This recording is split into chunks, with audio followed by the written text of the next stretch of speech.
know what free is, nigga? What's free? Free is when nobody else can tell us what to be. Get ready, get ready, get ready, get ready, get ready, get ready, get ready. Okay, in light of Jambazi releasing a cooked report as to why General Ogola died, let's just do a quick recap on why and how Jambazi assassinated him, okay? So immediately Jambazi put down the Bible after being sworn in. The first order of business was eliminating all threats, okay? And number one on the list of threats was General Ogola. Why? General Ogola came or went to Bomas of Kenya when the votes were being tallied and when the president-elect was about to be announced. So what you need to understand is this is very threatening, okay? Because why are you as a vice CDF at a vote tallying center? What are you doing here, okay? Even by the act of him being there is threatening, okay? So he obviously need to be eliminated because he's a threat to the new rogue regime. Okay, because he was allied more to the Odingas, Kenyatas, and that old political guard. Okay, so what you need to understand is by the time he is taking off from Cheptulel, the state has already coordinated how he's going to be taken down. Okay, if you'll notice where he came down, that area in Marakwet East, even Cheptulel boys, this place is literally at the border of Elgeyo Marakwet and Pokot, where there is widespread banditry. Okay, the state was doing this in conjunction with the bandits in Elgeyo Marakwet. People always ask, oh, why isn't the state taking care of bandit? That banditry is orchestrated by the state itself. Okay, so they have a very good knowledge of the terrain. Obviously the state had Ogolla'S flight plan. They knew where he's going, where he's gonna go, and shooting down that plane or chopper was so easy because kitu ya kwanza, these choppers are old mikebes. Okay, is it last year when 5 chopper crashes happened within a span of 10 months? This is not a coincidence. These choppers are mikebes. Shooting them down is very easy. Okay, so even if Jambazi goes and cooks up reports, engine wasn't working, I don't know, yara, even the reports by those two survivors are very vague. I'm sure they'd tell. Now let's get into this story. On the 18th of April last year, there was a high-profile helicopter crash that happened that took the life of 9 KDF members and the chief of the defense forces, who was, of course, Francis Ogola. Now, the report came out yesterday that, of course, the crash happened because of an engine malfunction, which, for me, I do not really 100% go by that statement. Not really. In my opinion, I think there's a lot of political undertones to this case, and we're not being given the full information of what really happened. Because back in 2022, when William Ruto, of course, won the presidential election, he accused the CDF, former CDF, of course, the late CDF, Francis Ogola, of trying to interfere with the presidential election results. If you know our country, most of the people look at the last name of a person just to make a judgment. And anybody that looks at Francis Ogola at the time in 2022, when there was high political tensions in the country, the name Ogola and Omondi makes him to be placed in one political side of the aisle, even if he's a member of the KDF. So there was a lot of political tension surrounding his, of course, leadership. And the president claimed that, of course, he tried to interfere. But that did not stop the president from appointing him as the chief of the defense forces. That, to me, seems a little bit weird. I don't know about you, but they say keep your friends close, but your enemies closer. There's a lot of political undertones surrounding it. And the military is not giving us the full picture of what happened, because they're saying that it was an engine malfunction. What about the communications that happened prior to the crash? Was there communication between the pilot and the tower? And according to the case, all the bodies that were recovered from the crash were burnt except for Ogolla'S, of course, body. Mwaka mmoja baada ya kifo cha Jenerali Francis Ogola, uchunguzi umekamilika na kubaini chanzo cha kifo chake kuwa kufeli kwa injini ya ndege. Katika ripoti ya wachunguzi mnamo tarehe 18 Aprili mwaka uliopita, Ogola na maafisa wengine 11 walizuru eneo la operesheni ya kijeshi maarufu Operation Uhalifu katika kaunti za Baringo, Elgeyo Marakwet na Pokot Magharibi. Ndege hiyo iliwekwa mafuta eneo la Chesit kisha kuelekea maeneo ya Kainuk na Chesogon. Ndege hiyo ilipotua Kainuk iliongezwa mafuta tena na Ogola na maafisa wenzake wakaelekea katika shule ya upili ya vijana ya Cheptulel eneo la Chesogon, ambapo saa 8 na dakika 20 ndege hiyo ilianguka ikipaa angani katika eneo la shamba la Amani na kulipuka. Maafisa 10 akiwemo Ogola walifariki papo hapo. Kulingana na ripoti hiyo, uzito wa ndege hiyo, hali ya anga na mawasiliano ya mitambo hayakuwa vigezo vya kusababisha ajali. Wachunguzi wamependekeza kuboresha operesheni za ndege katika idara ya wanahewa ili kuzuia ajali kama hiyo. Leo mazee ikikuwa ni April, ina mark 1 year kutoka siku yenye CDF Ogola aligenya. Amini usiamini mazee, leo ndio report imetoka, amri jeshi ameipata. Ikisemekana ile kitu yenye ilifanya ile helicopter yenye alikuwa nayo ikadunda, inasemekana that ilikuwa ni engine failure. Ilikuwa ngatu ndio inafika kwa hivyo pande za Elgeyo Marakwet ndio ikadunda, na bazenga kijana mdogo Francis Ogola wa miaka 62 akagenya alongside watu wengine 8. Sasa hiyo report inasema that some few days before ile helicopter ilianguka na huyu Bazenga Ogola, inasemekana that hiyo helicopter ilikuwa imetumika na watu wengine eminent, lakini majina zao hazijatajwa. So ilikuwa ni chopa yenye iko best in the world. Hata actually sasa hii engine failure ndio yenye ilikuwa ni ngori, na wakiwa mid air walishindwa kuicontrol hawa sani ma pilots, na ndio kidogo maze ikaendanga hivyo kadunda. Na hii report imetoka kwa 12 witnesses wenye walipatiana hii story, wenye walikuwa hapo hivyo around, wakasema ile kitu wenye walicheki. Na pia hii report imedisregard vitu zenye zingine watu walikuwa wanasema, kama for example kuna watu walikuwa wanasema that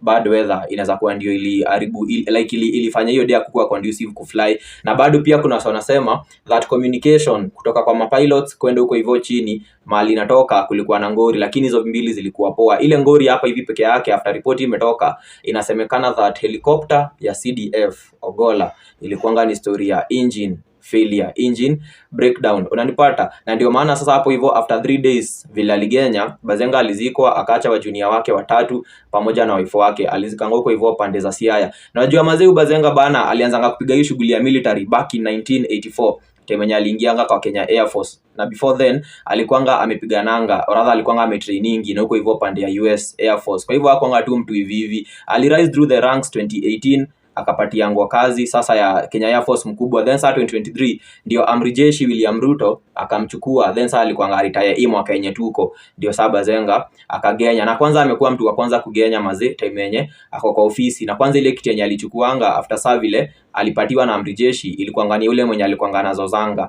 Robert Kibochi.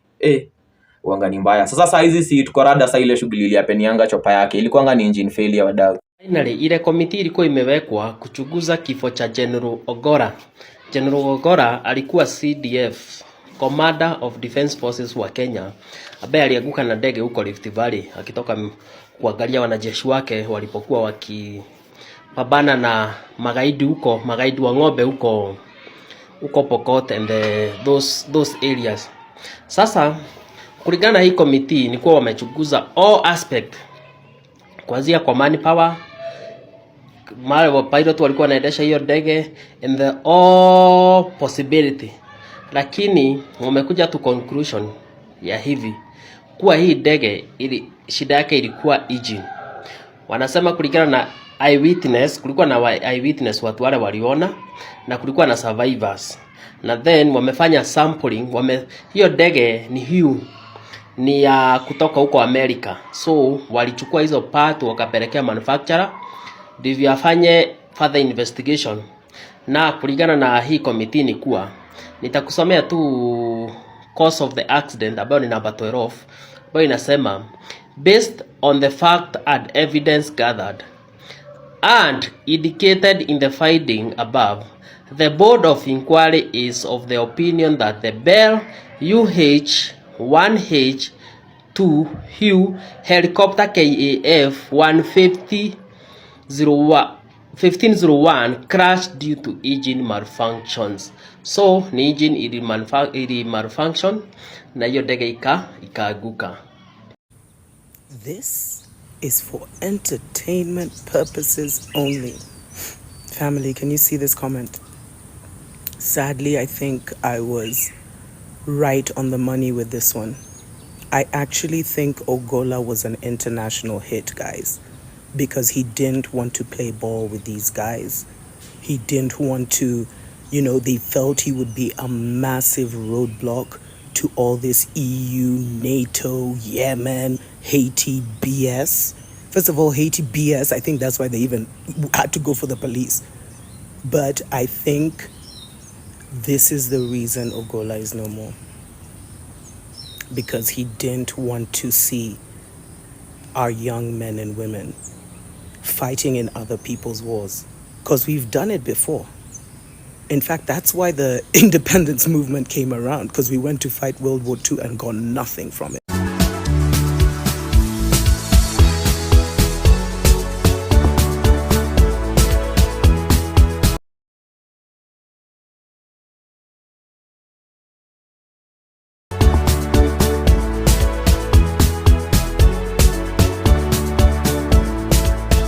Where for the first time I have seen a man who loves the wife even in death. Yeah, so yesterday I was following up on General Ogola burial, and there is one thing that amazed me. The sister was reading out the wishes of General, and the third one, General had said that the sister should tell the Kenya Army Jeshi that they should give his wife money so that she could go for 3 days vacation when he is dead and buried, for her to go and relax and have some good time. For the first time, I know a lot of men are so defensive, jealous of their wives, and they would not even imagine in their death their wives being exposed, enjoying life out there. Wengine wako na wivu sana, these married men, if they see their wives enjoying life out there, watafufuka. But this general loved the wife and wanted all the best for this lady. Imagine, mtu anasema wakati nimekufa na nikazikwa, my wife should be given money so that aende nje akajiburudishe. Wakati wengine wenu, you don't even include your wives in your will. Kwa wili yako hakuna bibi, all the properties has been left to the parent. Hata kama ni pesa wanajeshi mngekuwa mumeandikia mama zenu. But this man recognizes the wife even in the midst of, when you're talking about your death, there is nothing to smile about. There is nothing good about it. But that person that he loves so much was in his mind. I am so proud of this Meru lady. I am so proud of this Meru lady. This husband, sijui walishije, but it seems it was two-way. The lady respected the husband and the husband loved her, and that is why utu tusichana tunarukanga tukisema I have a baby for this guy. I never saw in, even when you wanna joke, even in comment sessions when this man was posted, there were no joke of sijui niko na mtoto wake, sijui ninamjua, sijui nini, nothing. This man had no scandals when women were concerned. Hey, Wajaka, kumbe mnaweza kuwa on the positive side.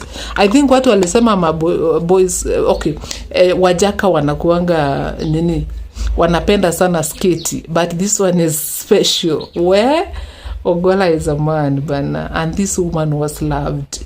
Men, love your wives. The moment you love your wife this way, you're going to empower. The moment you can see your family in your absence, you'll be able to empower them. This guy sat down and saw his wife and how the wife loved him in his presence and wanted to get something memorable for her. He wanted to help this woman to heal so fast. He wanted to make this woman feel loved and appreciated even when he was 6 feet under. Oh, this is amazing. I think ukipata bwana anakupenda, if you get a man who loves you, respect him. If you get a woman who respects you, love her. Hayo ndio nimejifunza kwa hiyo Ogola story. What is not included in the report that the military has released on the helicopter crash that claimed the lives of Chief of Defence Forces General Francis Ogola and 9 other military personnel? NTV's senior reporter Duncan Haemba poses this question as he takes us through the summary that has been made public, indicating that the Bell Hugh helicopter that crashed in April 2024 was caused by engine malfunction. Crashing scenes. The smoke rising from a mangle, painting in the path to the skies. A heavy picture of a dark day in the Republic. 18th of April 2024 at Sindar Village, Kaben location, Tot Division in Elgeyo Marakwet County. The Bell Huey helicopter KAF 1501 crashed to a fatal end for 12 military officers, among them Chief of Defence Forces, General Francis Omondi Ogola. Nearly a year later, the Ministry of Defence has released a 6-page summary of the report investigating the cause of and circumstances around the crash. The report carries with it the flight of the ill-fated helicopter from when it departed Moi Air Base to Wilson Airport, then lifted up to North Rift where it eventually crashed as it embarked on what was to be its second last trip to Recruits Training School, Eldoret. With regard to the mission planning and execution for the day, the report says the pilot, Major John Benson Magondu, received the task to convey the CDF to North Rift at 15:28 hours on 17th April 2024. It adds that the crew had sufficient time to prepare and plan for the mission. The following morning, Huey KAF 1501 had been prepared and certified as airworthy after successful completion of before-flight checks by the first-line personnel. The crew then signed the necessary paperwork, performed the requisite checks, and departed Moi Air Base for Nairobi Wilson Airport at 0711 hours. The helicopter then departed Nairobi Wilson Airport at 0915 hours with the 12 souls on board, which was within the carrying capacity of 13 with personal luggage. At the time of the crash, the helicopter had the same number of passengers that were on board from Nairobi's Wilson Airport. It had also consumed some fuel since the last refueling in Kainuk. Weight was therefore a less likely contributing factor, the report indicates. According to this flight path released, after lifting up from Wilson Airport, the chopper made a stopover at Chesit to refuel, then flew to Kainuk and was again refueled and departed for Cheptulel Boys High School in Chesogon, landing at 13:36 hours. After inspecting construction works at the school, General Ogola and team took off for Defence Forces Recruits Training School in Eldoret at 14:22 hours. But around 14:20 hours, shortly after departure from Cheptulel Boys High School, the military aircraft crashed on a parcel of community land, killing 8 people on the spot, among them their military chief. 4 survivors of the crash were airlifted by Hughes MD-500 helicopters to Endo Health Center, whereby 2 succumbed to their injuries and the remaining 2 were airlifted to Eldoret Regional Hospital. They survived. In 2024, before his burial, multiple sources disclosed that whereas the other victims were burnt, the late General Ogola never got burnt, but had a deep cut at the back of his head, implying that either he jumped out of the helicopter to save his life, having been an experienced jet fighter pilot, hence crashed his head on a hard surface, or, upon sensing danger, his soldiers might have acted swiftly to throw him out of the chopper in a bid to save him from getting burnt once the helicopter explodes in flames upon impact on the ground. Concerning the weather of the day, the military says Hiwi KAF 1501 was flying from Cheptulel Boys High School, Chesogon, to Defense Forces Recruits Training School, Eldoret. The crew executed the takeoff successfully under visual flight rules. The weather in the general area of the crash site was reported as scattered clouds, easterly winds, with temperature of 25 degrees centigrade. This weather is deemed favorable for air operations. The survey indicates that the weather was therefore a less likely contributing factor. When it comes to communication, KDF says Hiwi KAF 1501 departed Nairobi Wilson Airport for Chepsitet. The aircraft then flew to Chesagon via Kainuk. The crew were in constant two-way communication with other relevant stations. Communication was less likely to be a contributing factor. However, the military does not give further details, such as whether any recording was retrieved that perhaps revealed the last-minute communication, either between the pilot and his co-pilot or between them and the control towers. Regarding the engine, the report reveals the helicopter suffered engine compressor stall, which is consistent with witness report of a loud bang at the engine compartment and the measured gas temperature gauge, which when powered displayed an overexceedance of 914 degrees centigrade. The plane then experienced a complete power loss, which was followed by a left yaw, drop in engine, low RPM audio alarm, and change in engine noise. The pilots of KAF 1501 attempted to control the helicopter to a clear landing zone, but lost positive control of the aircraft. The report says the helicopter suffered Category 5 damage, that is, beyond economic repair as shown in these pictorials.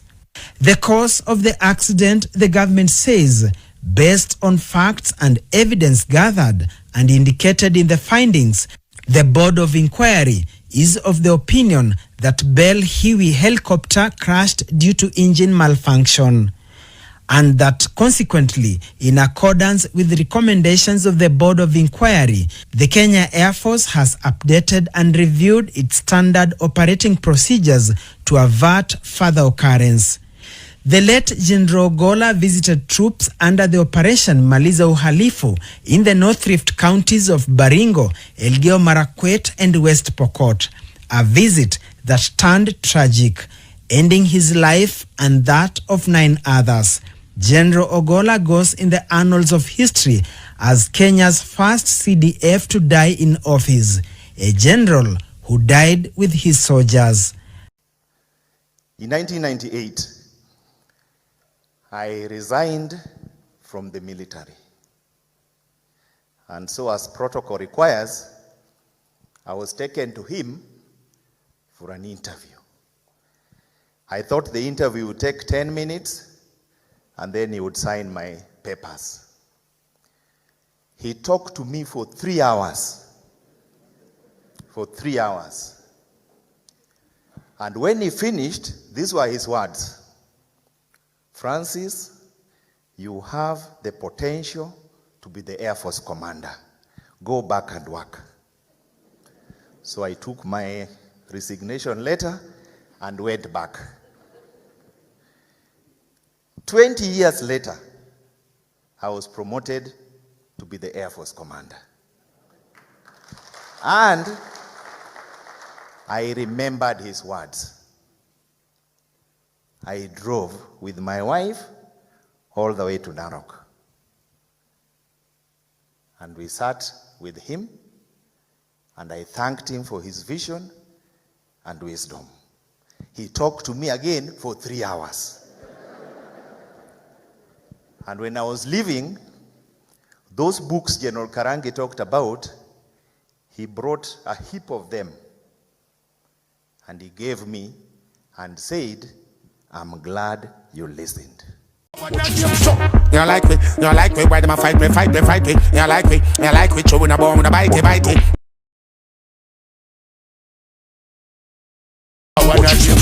We don't trust them, even if we bust them. We don't trust them, stay far, not touch them. We don't trust them, hope their man not sub them. Informer, me say you must them, now what them.